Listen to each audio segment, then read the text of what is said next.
આજના આધુનિક અને સ્પર્ધાત્મક યુગમાં ધોરણ 10 અને 12 બોર્ડના વિદ્યાર્થીઓ સારા પરિણામ માટે મોંઘીદાટ ખાનગી ટ્યુશન ક્લાસીસ પાછળ દોડતા જોવા મળે છે। ત્યારે મહેસાણા જિલ્લાના બેચરાજી તાલુકાના સાંપાવાડા ગામમાં આવેલી શ્રી જાગૃતિ વિદ્યાલયે શિક્ષણ ક્ષેત્રે એક અનોખી અને પ્રેરણાદાયી રાહ ચીંધી છે।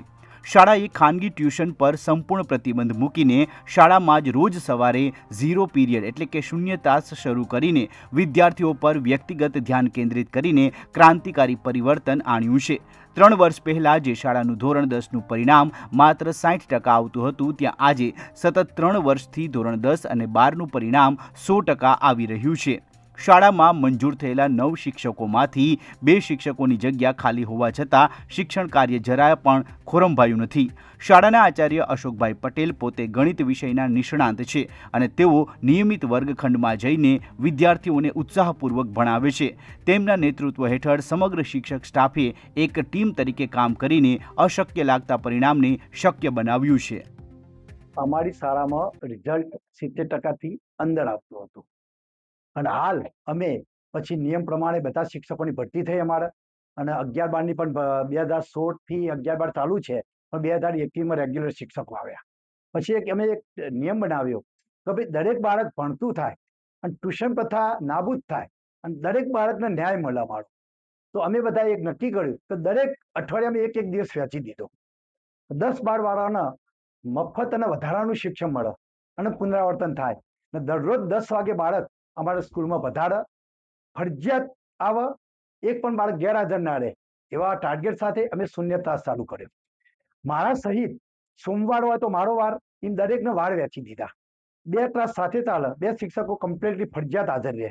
ધોરણ 10માં એક હોય, ધોરણ 12માં હોય, જુદા જુદા વિષયો અઠવાડિયા દરમિયાન સાથે વિષયો આપણે વહેંચેલા હોય અને દરરોજ શૂન્ય તાસની અંદર બાળકોને પુનરાવર્તન સહિત દઢીકરણ, પેપરનું સોલ્યુશન આ રીતે વારંવાર અમે એમના પાઠ ભણાવીએ અને નબળા બાળકોને પેપર લખવા આપીએ અને એમનું ગૃહ કાર્ય તપાસીએ અને વારંવાર આ રીતે પ્રેક્ટિસ કરીને સળંગ આખું વર્ષ બોર્ડની પરીક્ષા આવે ત્યાં સુધી અમારી એક ટાર્ગેટ હોય કે બધા જ બાળકો પાસ થાય।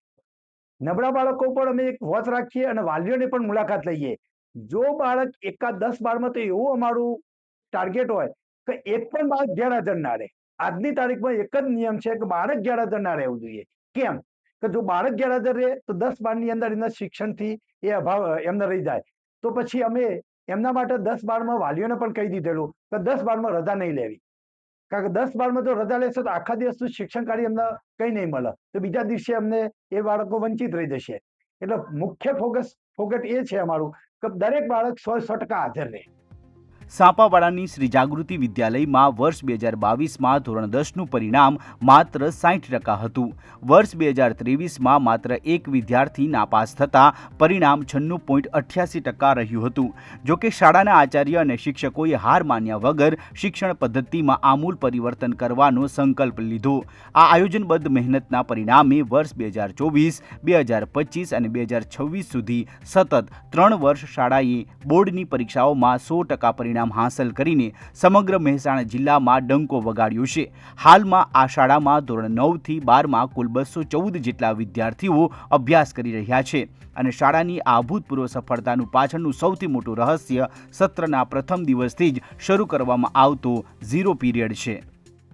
5 વાગ્યા સુધી પ્રશ્નપત્ર જમા કરાય જાય, શિક્ષક બેઠો હોય તો એની ભૂલો કાઢે, પાછું એને કહે તો એ રીતે આખું અઠવાડિયાનું આયોજન હોય। પાછા બીજા અઠવાડિયે બીજું પ્રશ્નપત્ર 2 લખાય। આ પ્રોજેક્ટ અમારો હું આવ્યો ત્યારથી ચાલુ છે, પણ અમે છેલ્લા 10 વર્ષથી તો કમ્પ્લીટ ચાલુ છે અમારો પ્રોજેક્ટ। રિઝલ્ટમાં એવો ફેરફાર થયો, અમારે છેલ્લા 11-12માં તો બાળકો 100% પાસ થવા મળ્યો અને 12મામાં તો અમારી ખરેખર કાયમી શિક્ષકોની ભરતી 2021માં થઈ, તો પણ પ્રવાસી શિક્ષકોથી ચલાવતા હતા, તો પણ અમે બધા આ રીતે બાળકોનું રિઝલ્ટ લાવતા હતા।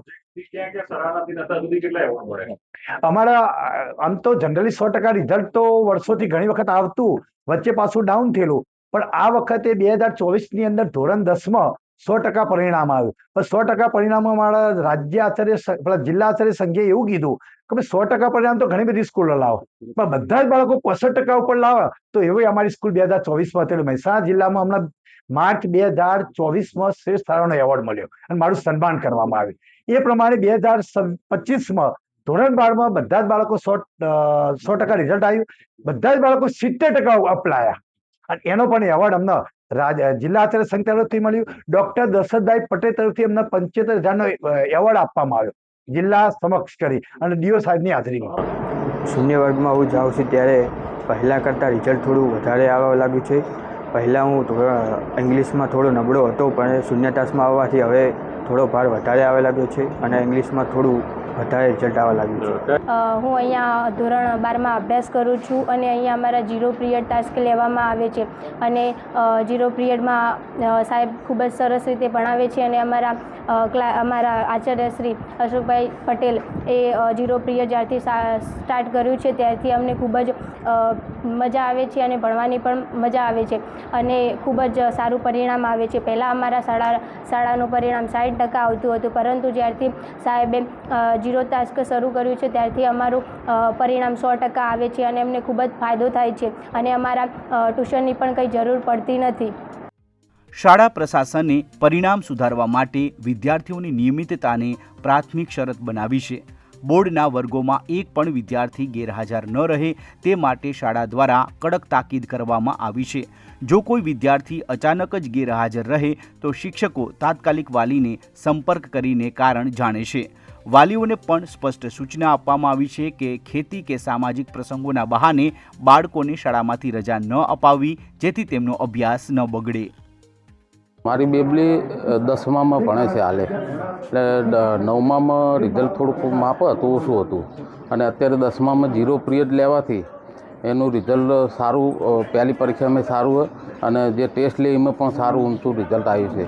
એટલે અમારા છાપાવાળાની જે હાઈસ્કૂલ રહી એમાં જે શિક્ષકોની મહેનતથી અને 0 પિરિયડ લેવાથી અને આ રિઝલ્ટ ઊંચું આવે છે. શાળાના આ અસાધારણ પરિણામની નોંધ જિલ્લા કક્ષાએ પણ લેવાઈ છે અને 2 વર્ષથી સાંપાવાડાની શ્રી જાગૃતિ વિદ્યાલયને મહેસાણા જિલ્લાની સર્વશ્રેષ્ઠ શાળાનો એવોર્ડ પણ મળી ચૂક્યો છે, જે શાળાના ગુણવત્તાયુક્ત શિક્ષણ અને શિક્ષણગણની વિદ્યાર્થીઓ માટે કરાયેલી અથાગ પરિશ્રમનું પરિણામ દર્શાવે છે. મહેસાણાથી મનીષ મિસ્ત્રીનો અહેવાલ, ETV ભારત.